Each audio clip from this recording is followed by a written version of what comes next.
Talking about AEW, again, right after we recorded on Thursday, came out on Saturday, Lio Rush already on his way out of the promotion.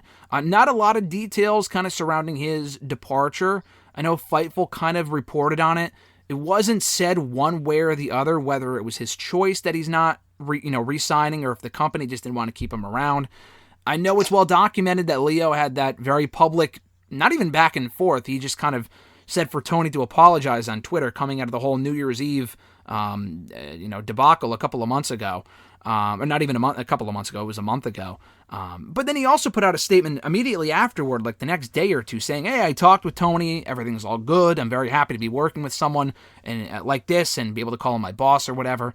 And then no more than a month later, he's saying that he's on his way out of the company. His last date is February 14th, I think, Valentine's Day.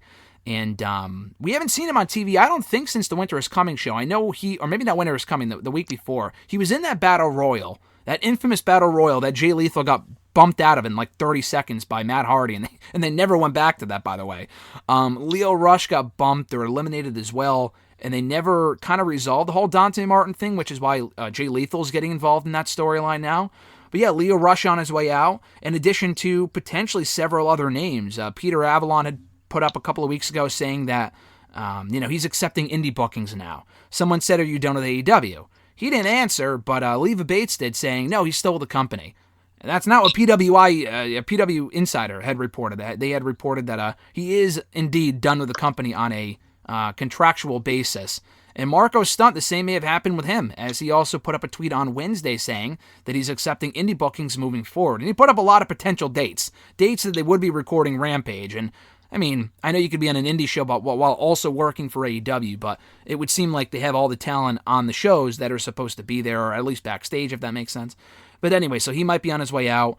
Your thoughts, Mr. Marceau, on Lio Rush already wrapping up with AEW after only being there for a couple of months, what you think the reasoning behind that might be, and the idea or the thought of other talent being on their way out of the company with more contracts expiring soon. The Lio Rush one's the one that surprised me.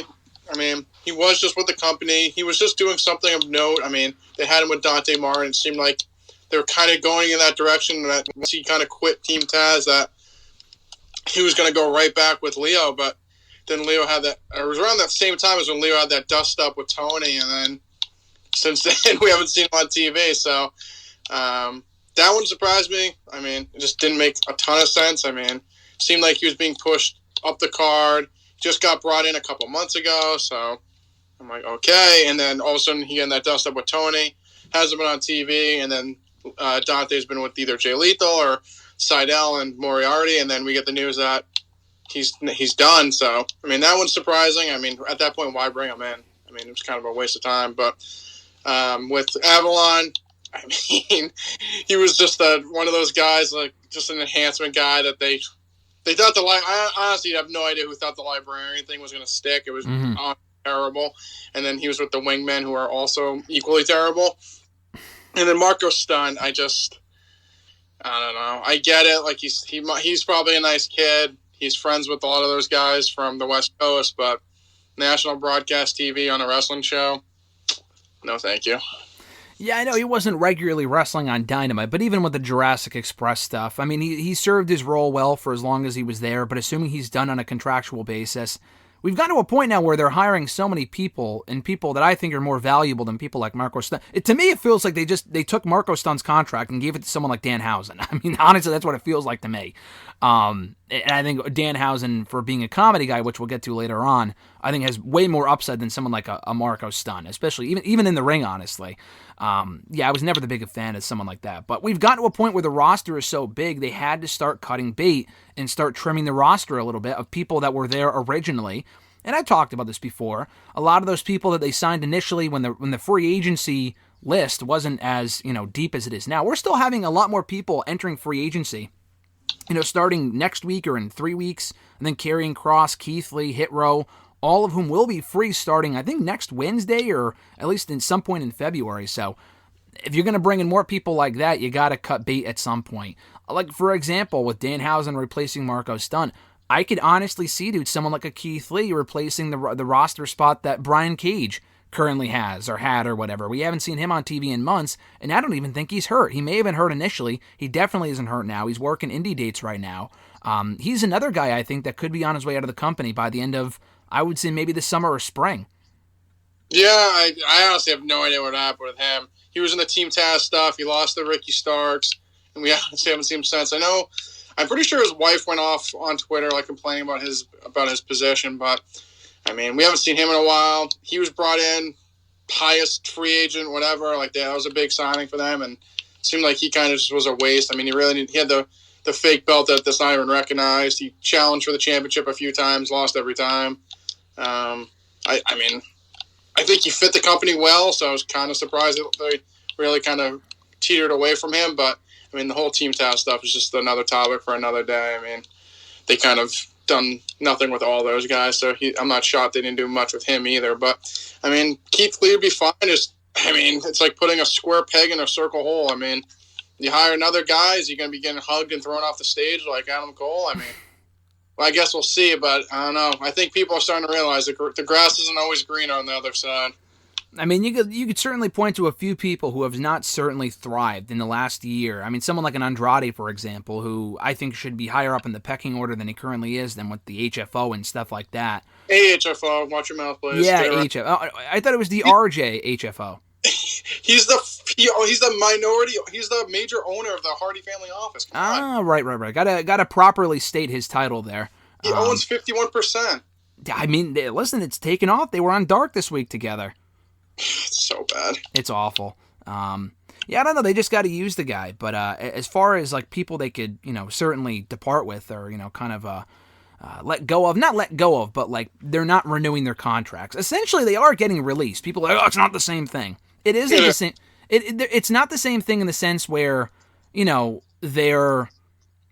So they're not like outwardly just releasing people. So say you signed with this company for 3 years. WWE may let you go after 6 months or a year or 2 years. They're not going to honor that full deal. Tony Khan, to his credit, I would hope like most people, unless there's reason to do so, is not firing people for no reason.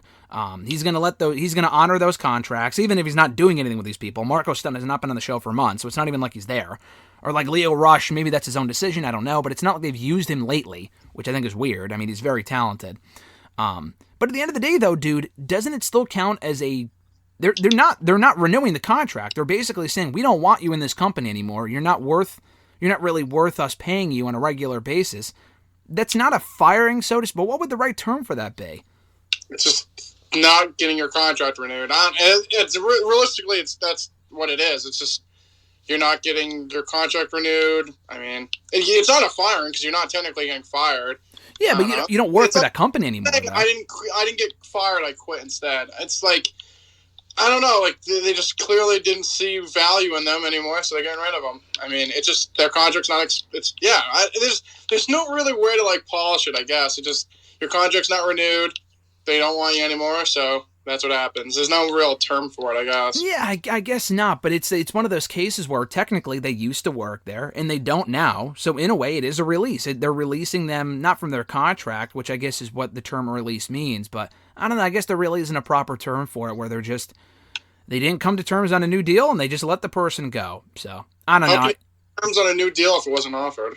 No, I know that. I'm just trying to come up with the right way to put it. No, I'm just busting your balls. No, but you're right, though. You're right. I hesitated to even say that because it doesn't make a lot of sense. But, I mean, it's like he's not an AEW superstar. He was before, but he isn't now. So it's not like he departed either because some of these people, I'm sure Marco Stunt would love to work for AEW. I mean, where else is... I mean, I'm sure Impact's not picking him up or WWE, God forbid. So that's what I'm saying. It's not like he left on his own terms. That to me, when I hear departure or like... Obviously, these people didn't quit. So that's the weird thing. I don't really know how to classify it. It's tough. What'd you say? It's tough to classify because, like you said, people are just saying, well, he just didn't get renewed. Well, yeah, because they don't want him anymore. Yeah. It's like gentleman's firing, basically. It's like, oh, we're going to agree at the end of your deal, we're going to agree that you're no longer going to be employed, and we're not going to renew you. Yeah, and then there's people whose contracts do expire, but then they pick them right back up because they want to keep them around. So, I mean, obviously, it's not a good look, but I don't know. It's just... People will sugarcoat it and say, well, no, it's okay. Like, this makes sense. Like, yeah, but they're also not... Like, I'm not saying they should be keeping these people. But for everyone up in arms about WWE, I don't know. I know they release people and they shouldn't be doing that, but it's a weird thing. Like, we don't hear enough. Like, again, I talked to you about this before we got started here, but there's been no clarification of Marco Stunt's status with the company. For a guy that's been there since day one, you would think we would find out what the hell's going on there as far as, is he with the company? Is he not with the company? Is it a pay-per-appearance type deal like what Impact used to do back in the day, or maybe still does? I don't know. It's just a weird thing. It's tough. It's definitely tough. I just feel like people, when WWE was having all those people, like, when their roster was, like, overly bloated, when they have all those people, and people are like, they should just let them go, like, they're not even using them, then they start letting people go, and then people complain. So, I mean, it is what it is. I mean, people always complain about something. It's just like people say that Roman Reigns is stale, and all the people that complain about everything. I mean, where are the people complaining about Adam Page not being on TV? Like, where are all those people that were begging for him to win the championship? Not even on TV anymore. Yeah, no, I completely agree. It's a weird thing. I can't think of anyone in WWE whose contract expired. I mean, obviously Adam Cole and Kyle O'Reilly, their deals expired. They opted not to renew. Can you think of anyone in recent memory whose contract expired and it was a case of the company saying, we're not going to re-sign you? Like, I feel like that never happens. It's a case where the talent may not want to resign, or that, like Goldberg, for example, has got one more match left on his deal, and that might be it for him. They're not saying, oh, we don't want Goldberg anymore. I'm sure they would love to have him on the payroll, because they have like an infinite amount of money where they can sign anyone they want. I feel like we never really hear about, and that's a WWE issue, where they sign someone for 6 months to a year, the talent would love to stick around, but WWE says, I think we're good. I think like Alexander Wolf, for example, his deal was coming up, but they fired him anyway. So, I mean, like, why not just wait a week until his contract expires? Why do you have to go ahead and release him? That just makes no sense to me. Yeah, I'm trying to think. I don't think of anyone. I can't think of it. Like, in the last even 10 years, I don't know. Yeah, I just feel like, because I feel like if they wanted you, they would have just re-signed them. And if they don't want them, they just fire them. I don't know, it's weird. No, but they'll fire them before they even reach the end of the deal. That's the weird thing. Like, they go through the whole trouble of having the whole 90-day non-compete. Just wait. Some of these people's deals just aren't up. Like, for example, Matt Hardy, when he left a couple of years ago, they were trying to re-sign him, but he didn't want to stay, which is why he left. Like, it's not like they were saying, we don't really need Matt Hardy in the Raw. I mean, he probably would have gotten fired by now had he stayed. I mean, almost definitely. But what about Jericho? Jericho would be something similar, I'm assuming. With Matt, yeah, no, it's the same thing where they wanted him on the roster, but he said, no, I'm good, I'm not going to resign. But I can't think of a single instance, even recently, in the last 10 years, I'm talking about 15 years, where it's like this person's deal was up, and they just opted not to renew. I'm sure it's happened. I'm sure it happens with their employees more than it does the talent themselves. But it's just weird that, I mean, WWE has such a weird, warped way of, like, firing people, like, well before their contracts are up, or even right before their deals are up. They'll let them go. I don't know if that's a whole 90-day non-compete thing, and they'd rather not. I think it's a 90-day non-compete, because, like, to them, they don't want someone's deal to expire and then them immediately going on TV. Yeah. Like, I was literally just about to say, I think that might be the case, where they don't want them. I don't know, but it's not even. Yeah, I mean, I could see that with Cole and O'Reilly, but I'm thinking someone like, again, like an Ali. I mean, obviously he fought, he's still there. But they have people that sit on the sidelines, their contracts are up, and then they'll offer them a new deal. Like, I remember a couple of years ago, Mojo Rawley and Jinder Mahal. I mean, Jinder, I guess, is good in certain ways as far as. Jinder was champion. I mean, he was champion, but again, there's certain people that their deals are expiring, and they're not even doing anything. Like, for example, Rhino, perfect example, a couple of years ago, wasn't on TV for a good 6 months. They had nothing for the guy, but they still offered him another deal to stay, and it wasn't like a backstage thing, I don't think. I think it was a talent contract. I'm like, why are you doing that? You know what I mean? Like, why are you offering him a new deal for a lot of money for no reason if you clearly aren't even using him on the show? Like, Cole and O'Reilly, I get, but like people like that, I don't understand that. I feel like we never. I mean, like wrestling wise, you're like, why would they rescind? Maybe he's like a guy, like a veteran in the back, in the back. Maybe he can give people advice. Maybe, I don't know. Yeah, maybe. I don't know. They have such a weird, warped way of looking at it. I'm talking about WWE here. We were talking about AEW originally.